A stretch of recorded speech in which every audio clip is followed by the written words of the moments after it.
গতকালকে আমাদের বাংলাদেশের প্রথম আলো পত্রিকার একটা নিউজ দেখলাম। তারা মালয়েশিয়ার শ্রমিকদেরকে নিয়ে একটা নিউজ করছে। তারা বলতেছে যে মালয়েশিয়ার একটা কোম্পানি, মানে মালয়েশিয়াতে থাকা একটা কোম্পানি শ্রমিকদেরকে 3 মাস পর্যন্ত কোনো বেতন দিচ্ছে না, এবং কি শ্রমিকদেরকে ভিসাও লাগিয়ে দিচ্ছে না। অর্থাৎ ওই শ্রমিকগুলো বাংলাদেশ থেকে কিংবা বিভিন্ন কান্ট্রি থেকে ওই কোম্পানিতে আসছে। আসার পরে দেখা গেছে কি কিছুদিন বেতন টেতন ঠিকমতো দিছে, পরবর্তীতে তাদেরকে আর ঠিকমতো বেতন টেতন দিচ্ছে না, এবং কি তাদের ভিসাও লাগিয়ে দিচ্ছে না। এই দিক দিয়ে শ্রমিকগুলো দেখা গেছে কি কোনো বেতন পাইতেছে না কোম্পানির কাছ থেকে 3 মাস পর্যন্ত। অন্য দিক দিয়ে দেখা গেছে কি তাদের ভিসাও লাগিয়ে দিচ্ছে না। একদিক দিয়ে তারা অবৈধ, অন্য দিক দিয়ে তারা বেতন পাচ্ছে না। এই কারণে এই শ্রমিকগুলো দেখা গেছে কি বিভিন্ন জায়গায় গিয়া, মানে বিভিন্ন প্রশাসনিক জায়গায় গিয়া তারা এই কোম্পানির বিপক্ষে মানে মামলাও করতে পারতেছে না, নালিশও করতে পারতেছে না। মানে এই অবস্থায় আছে কিছু কিছু প্রবাসী। মানে বাংলাদেশ থেকে আপনাকে আনবে, আনার পরে দেখা গেছে কি 3 থেকে 4 মাস পর্যন্ত বেতন দেবে, পরবর্তীতে আর কোনো বেতন টেতন দেবে না। আপনি যদি কিছু বলতে যান আবার উল্টা আপনার উপরে গরম হবে। যাই হোক, এটা কোনো মালয়েশিয়ান পত্র পত্রিকাতে আসে নাই, এটা আমাদের বাংলাদেশের পত্রিকাতে আসছে। এই কারণে আমি কোম্পানির নামটা ডাইরেক্ট বলতে পারলাম না। হ্যাঁ, এই কোম্পানির নামটা আমি ডাইরেক্ট বলতে পারলাম না এই কারণে আপনারা গিয়া আমাদের বাংলাদেশে যে আপনার প্রথম আলো পত্রিকা আছে না, সেখানে গিয়ে বিস্তারিত দেখে আসবেন। আমি শুধু এটাই বলতে চাচ্ছি যে আপনি বাংলাদেশ থেকে যখন মালয়েশিয়াতে আসবেন, একটা ভালো কোম্পানি দেখে আপনি মালয়েশিয়াতে আসবেন। আমার আগের ভিডিওগুলো তো আমি বলতাম একটা ভালো কোম্পানি দেখে আপনি মালয়েশিয়াতে আসবেন। দেখবেন যে এই কোম্পানির সুনাম অনেক ভালো। এই কোম্পানি পুরো মালয়েশিয়াতে দেখা গেছে কি তাদের সুনাম অর্জন করতে পারছে। এই ধরনের অনেক কোম্পানিতে কিন্তু আমাদের বাংলাদেশিরা কাজ করে থাকে।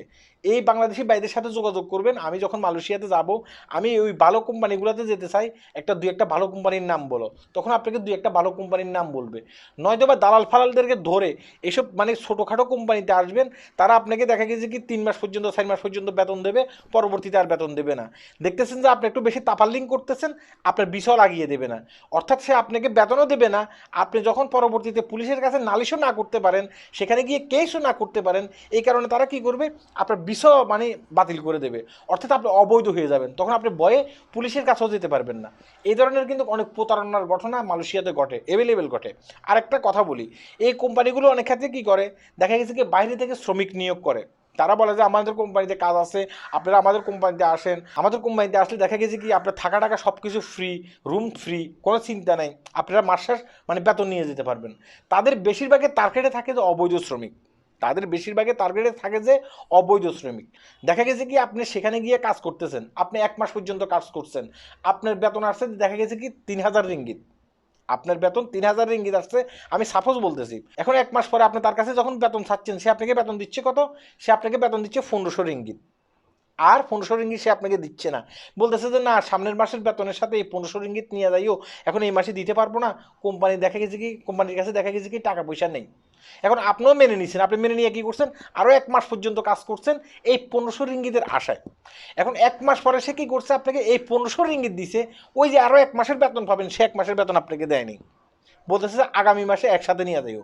এখন আগামী মাসে যখন আপনি কাজ করছেন, এই আবার 3000 রিঙ্গিতের আশায় সে আপনাকে কত দিচ্ছে, সে আপনাকে 1000 রিঙ্গিত দিচ্ছে। এইভাবে করে সে দাপে দাপে দাপে দাপে একটা সময় দেখা গেছে কি 10-12 হাজার রিঙ্গিত সে জমা করে ফেলবে, অর্থাৎ সে আর টাকা আপনাকে দেবে না। এখন আপনি কোথাও নালিশও করতে পারবেন না, কোথাও গিয়ে কেসও করতে পারবেন না, কারণ আপনি নিজেও একজন অবৈধ। কারণ তারা শুরুতেই কিন্তু অবৈধ লোকদেরকে ঢুকানোর চেষ্টা করছে, তাদের সালাকি করে অবৈধ লোকদেরকে ঢুকানোর চেষ্টা করছে, যেন আগামীতে আমরা বেতন টেতন না দিতে পারলেও এই শ্রমিকগুলো যেন মানে আন্দোলন না করতে পারে, পুলিশের কাছে গিয়ে কমপ্লেন না করতে পারে, শ্রম বিভাগের কাছে গিয়ে কমপ্লেন না করতে পারে। তারা এই চিন্তা ভাবনা করে এই কাজগুলো করে। এই কারণে আপনি যখন মালয়েশিয়ার রাস্তায় হাঁটবেন আর কোনো একজন প্রবাসীর সাথে দেখা হবে, তখন আপনি তাকে জিজ্ঞাসা করিয়েন। সে বলবে যে ভাই আমি মালয়েশিয়াতে দেখা গেছে কি 10,000 রিঙ্গিত মাইর খাইছি, কেউ বলবে যে আমি 5,000 রিঙ্গিত মাইর খাইছি, কেউ বলতেছে যে আমি 6,000 রিঙ্গিত মাইর খাইছি। কেন এই মাইরগুলো খায়, কেন এই টাকাগুলো পায় না? কারণ সে সঠিকভাবে কোনো একটা জায়গায় গিয়ে কাজ করতে পারে না। কেন পারে না? কারণ সে যাচাই বাছাই করে না। আবার অনেক ক্ষেত্রে দেখা গেছে কি বাংলাদেশ থেকে ভালো একটা কোম্পানিতে না আসতে পারলেও আপনি ঠিক এভাবে মাইর খাইতে পারেন, ঠিক এই লোকগুলোর মতো। সবাই ভালো থাকবেন। এটা একটা সতর্কমূলক ভিডিও ছিল। আল্লাহ হাফেজ।